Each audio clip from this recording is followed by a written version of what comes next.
So let me try to illustrate. When I say every child of God, that's our story. I'll use my experience, and then we'll close with the experience of Jesus, which is 1,000,000 times more important than mine. When I say that the story of Joseph is the story of your life as a Christian, what I mean is something like this. It comes in answering the question, why do we so often pray, say at the beginning of the day, that such and such won't happen? Breakdown of a car, getting sick with a disease, that some bad thing won't happen. Why do we so often pray that some bad thing won't happen, and then in the afternoon it happens? And as it happens, we see that in the very way it is happening, the hand of God, the good hand of God.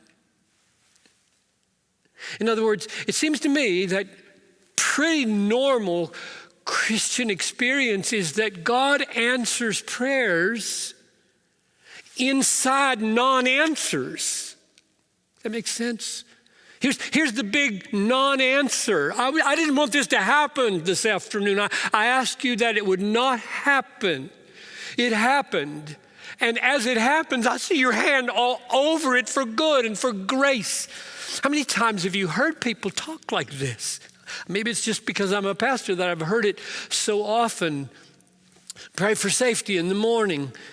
Pray that some terrible accident won't happen. Well, the accident happens in the afternoon. And as I hear them telling me this story, they say things like, if his head had been a millimeter to the right, he'd be dead. And God didn't let it happen. The woman walking by on the sidewalk was a nurse. The ambulance came just like that. It was like 3 minutes. In the hospital, they had an ample supply of his unusual blood type. Never before would they have such a supply. You hear that, right? What in the world? What in the world is that?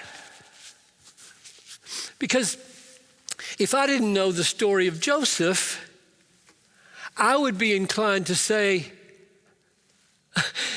if God's sovereign hand is all over this, why didn't he just prevent it? Why the big non-answer? And then inside the non-answer, all these glorious answers. Why didn't God prevent Joseph from being sold into Egypt? Why didn't he prevent the slander of Potiphar's wife? Why didn't he prevent the cupbearer from forgetting Joseph for 2 more years? Answer. This is the Bible's answer. Because God's way is to bring his people into peril for his wise purposes, all the while planning through the peril their God-exalting rescue.